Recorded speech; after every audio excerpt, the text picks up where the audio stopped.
What is up guys, Jarv here, back today jumping into Destiny 2. Today we're jumping back into This Week in Destiny. So in this video today we're taking a look at everything we can expect for the week ahead. So if you want to find out more about the raid challenges, the Nightfall and the Nightfall rewards, but more importantly what rewards are available for Bright Dust this week, be sure to stick around and enjoy the video. If you do enjoy the video, be sure to leave a comment and rating down below, and remember to subscribe for more Destiny 2 content. But without further delay guys, let's jump into the video.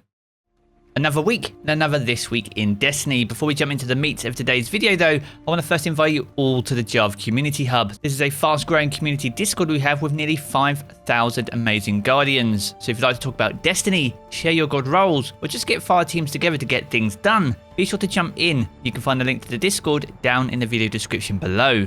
Now jumping back into This Week in Destiny, Solstice of Heroes continues. So if you're still working through those majestic and magnificent sets of armor, be sure to get those objectives done before the conclusion of the event on the 3rd of August. We made a full guide for the Solstice of Hero event, so if you haven't checked that out, be sure to do so, and I'll leave the link to that down in the video description below.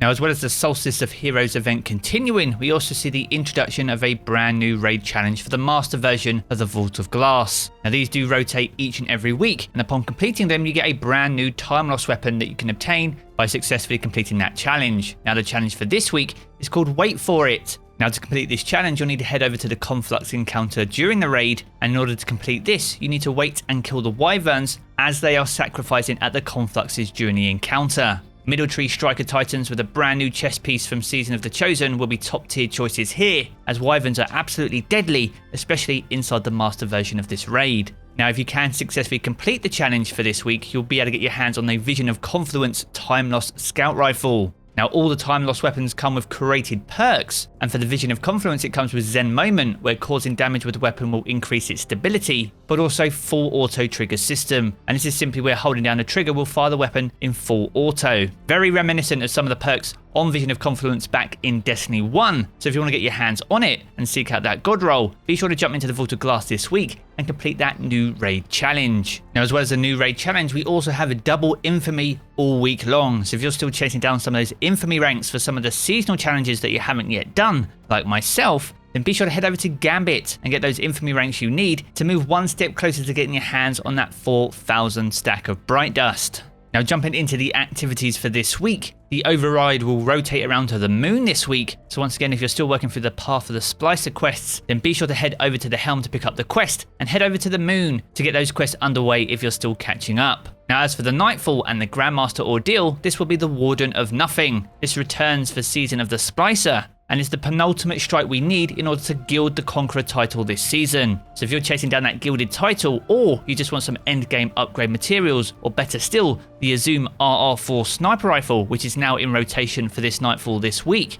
be sure to head over to the Tangled Shore and the Warden of Nothing and test your might against the Warden's Servitor. Now next we're going to jump over to the Crucible. Now the Crucible rotator for this week is Team Scorched. There's also a seasonal challenge for this activity this season, so once again if you haven't got that done, be sure to jump into Team Scorched this week to round out some of those seasonal challenges. Now next up we have the Legend and Master Lost Sectors. These apply for the 20th of July only and do change on a daily basis. Now upon this week's weekly reset, the 1310 Legend Lost Sector can be found over on the Cosmodrome. This will be over in the Labyrinth, and this will be offering exotic boots. So if you're able to complete it solo, then you have a great chance to get your hands on some of the new exotic boots that were introduced this season. So be sure to head over there and give it your best shot. Next up we have the 1340 Master Lost Sector. This can be found in the Exodus Garden 2A, once again over on the Cosmodrome. And if you can complete this solo, you have a good chance at getting your hands on a new exotic helmet. Now as before, if you haven't got your hands on some of the new helmets that were introduced with Beyond Light, or you're just chasing a better role for that Mask of Bacchris, be sure to head over to the Exodus Garden to see if you can get your hands on a brand new piece of exotic loot.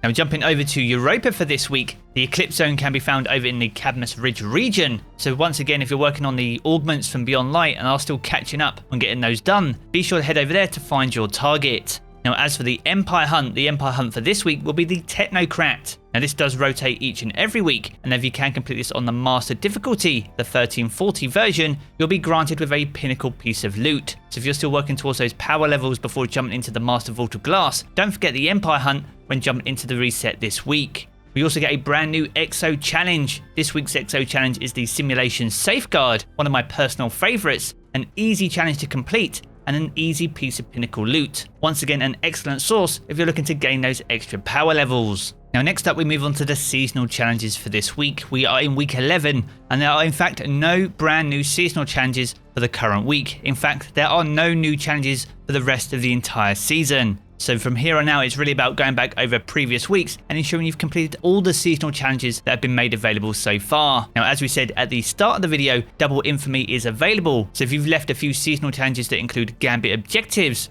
this week will be a great week to get those done, as the double boost in infamy will help you complete those a lot faster than previous weeks. Now with that being said, if you can complete a total of 75 seasonal challenges for Season 14, you'll complete the Master of All Triumph, and this will grant you a large Bright Dust pile. This is 4,000 Bright Dust in total, and is well worth the effort if you only have a handful of challenges left.